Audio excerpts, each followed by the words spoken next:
দেখুন বন্ধুরা, আমাদের বাড়িতে পুঁই শাকের গাছ হয়েছিল, তো গাছটা কালকে কেটে দিয়েছে। তো পাতাগুলো সুন্দর করে পরিষ্কার করে ধুয়ে নিয়েছি। দেখুন কতগুলো বিচি হয়েছে, দেখুন পুরো গাছটায় ভেঙে গেছিলো, তার জন্য কেটে দিয়েছে। দেখুন কি সুন্দর, এক গামলা বিচি হয়েছে, এক গামলা শাক হয়েছে। এটা আজকে বানাবো, এটা কালকে বানাবো। আমার বাবা দুটো পরিষ্কার করে আলাদা আলাদা করে নিয়ে ধুয়ে রেখে দিয়েছিলাম। ওর বাবা একদম আলাদা করে রেখে পরিষ্কার করে ধুয়ে নিয়েছে। এখন আমি শুধু বানাবো এটা কেটে। আমি জি क्या कर रहे हो? নমস্কার বন্ধুরা, আজকে রাত্রে কি রান্না হবে চিন্তা করছিলাম। তো ফ্রিজটা খুলে দেখলাম ওদিন পুঁয়ের বিচিগুলো রাখা ছিল, যেগুলো পুঁয়ের গোটাগুলো, ওগুলো কেটে নিচ্ছি। এই দেখুন ছোট ছোট করে, দেখুন বড় বড় ছিল, ছোট ছোট করে কেটে নিচ্ছি। এগুলোই রান্না করব। আলু সেদ্ধ দিয়ে দিয়েছি, নতুন আলু আলু সেদ্ধ মাখাবো আর এটা করব। দুটোই রান্না করবো আজকে রাত্রে। ভালো লাগছে না, ঠান্ডা অতিরিক্ত দিচ্ছে, আজকে দুইটাই বানিয়ে দেবো। আর এগুলো সরিয়ে দিয়েছে কারণ এগুলো পাকা পাকা, এগুলো দিলে সবজিটা পুরো লাল হয়ে যাবে। রেখে দিয়েছি, এগুলোকে আবার লাগিয়ে দেবো, গাছ হয়ে যাবে। লাল লাল বিচিগুলো দিলে না আর সবজিটা পুরো লাল হয়ে যাবে, তার জন্য আমি এগুলো রেখে দিচ্ছি। দেখুন বন্ধুরা, কড়াই গরম হয়ে গেছে, তেল দিয়েছি, সর্ষের তেল। শুকনো লঙ্কা ভেজে নেব।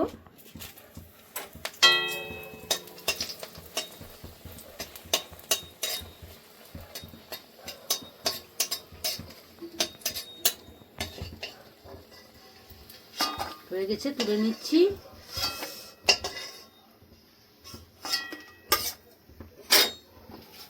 এবার রসুন নিয়েছি, রসুনটাও ভেজে নেব।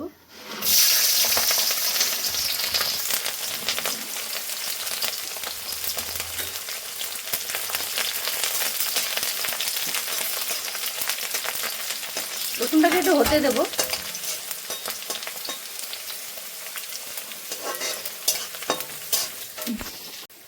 রসুনগুলো ভেজে নিয়েছি, তুলে নিচ্ছি। বাদামি কালার করে ভেজে নিলাম।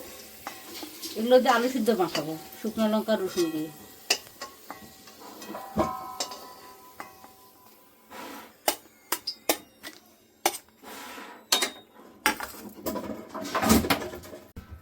এবার তেলের মধ্যে দিচ্ছি, ফোড়ন দিয়ে দিচ্ছি সাদা জিরে।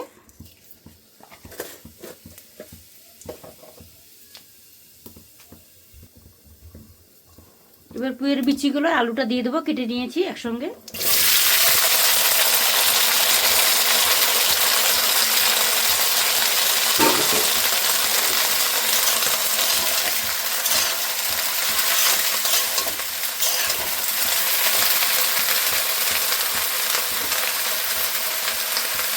হলুদ দিয়ে দিচ্ছি।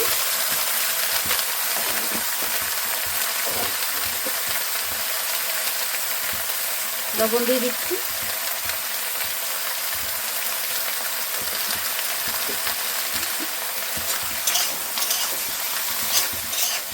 লবণ হলুদ দিয়ে একটু ভেজে নেব।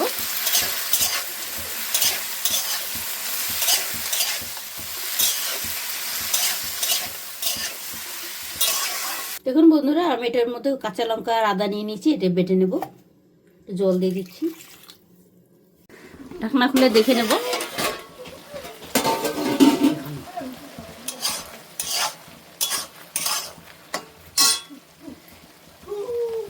জিরে পাউডার দিয়ে দিচ্ছি 2 চামচ।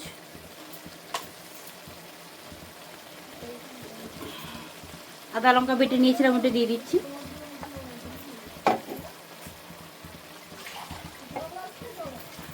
এটা ধুয়ে একটু জল দিয়ে দিচ্ছি।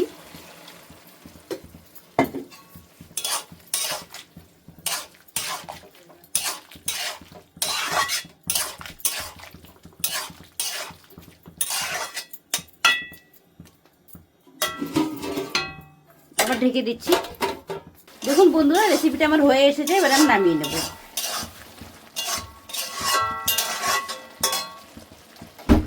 নামিয়ে নিচ্ছি।